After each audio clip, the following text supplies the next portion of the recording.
Welcome to టీ10 నేను రేవతి. కేంద్రం వైఖరికి నిరసనగా రైతులు మళ్లీ పోరుబాట పట్టారు. తమ డిమాండ్ల విషయంలో మోడీ సర్కారు నిర్లక్ష్య వైఖరిని ఎండగట్టేందుకు మరోసారి కదం తొక్కడానికి సన్నద్దమయ్యారు.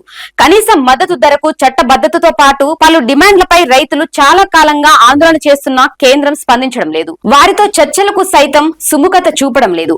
దీంతో కేంద్రం నిర్లక్ష్యాన్ని నిరసిస్తూ రైతుల డిమాండ్ల సాధనకు ఈ నెల 6న దేశ రాజధాని ఢిల్లీకి పాదయాత్ర నిర్వహించాలని పంజాబ్ కు చెందిన రైతు నేత సర్వన్ సింగ్ పంతేర్ పిలుపునిచ్చారు.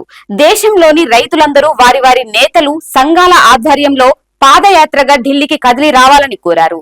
సంయుక్త కిసాన్ మోర్చా, కిసాన్ మజ్దూర్ మోర్చా ఆధ్వర్యంలో చేపట్టిన ర్యాలీని భద్రతా దళాలు ఫిబ్రవరి 13న నిలిపివేయడంతో వారు పంజాబ్ హర్యానా సరిహద్దుల్లోని శంభు కనౌరి ప్రాంతాల్లో నిలిచిపోయారని పందేర్ ఆదివారం మీడియా సమావేశంలో చెప్పారు. శంభు కనౌరిలో రైతులు 293 రోజుల నుంచి ఆందోళన చేస్తున్నారన్నారు.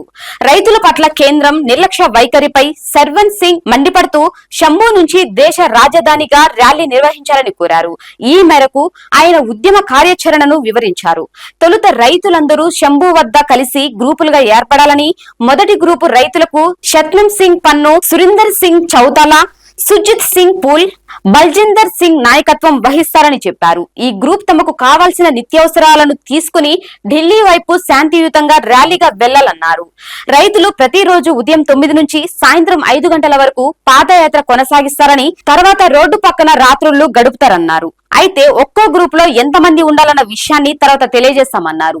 కేరళ, ఉత్తరాఖండ్, తమిళనాడు తదితర రాష్ట్రాల రైతులు డిసెంబర్ 6న ఆయా రాష్ట్రాల అసెంబ్లీలకు ప్రదర్శన నిర్వహించాలని రైతు నేత గుర్మీనీత్ కోరారు.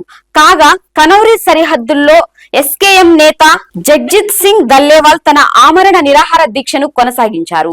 ఈ ఏడాది ఫిబ్రవరి 18 నుంచి రైతులతో కేంద్రం ఎలాంటి చర్చలు జరపలేదని పందర్ తెలిపారు. తమ నుంచి కేంద్రం దూరంగా పారిపోతున్నదని ఆరోపించారు. కాంట్రాక్ట్ వ్యవసాయం తమకెంత మాత్రం ఆమోదయోగ్యం కాదని, పంటల కనీస మద్దతు ధరకు చట్టబద్ధతను తాము కోరుతున్నామన్నారు.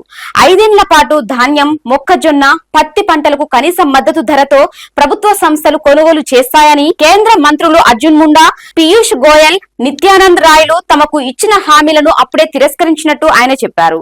తాము పండించిన పంటలకు కనీస మద్దతు ధరకు చట్టబద్ధత కావాలని రైతులు ప్రధానంగా కోరుతున్నారు. రుణమాఫీ చేయాలని, రైతు కూలీలకు పెన్షన్ ఇవ్వాలని, విద్యుత్ ఛార్జీలు పెంచరాదని, రైతులపై పెట్టిన పోలీస్ కేసులు ఎత్తివేయాలని, 2021 లఖింపూర్ భారీ బాధితులకు న్యాయం చేయాలని, భూసేకరణ చట్టం 2013ను పునరుద్ధరించాలని, ఆందోళనలో మరణించిన రైతుల కుటుంబాలకు నష్టపరిహారం అందజేయాలని వారు డిమాండ్ చేస్తున్నారు. ఇది ఇవాల్టి న్యూస్. చూస్తూనే ఉండండి టీ10.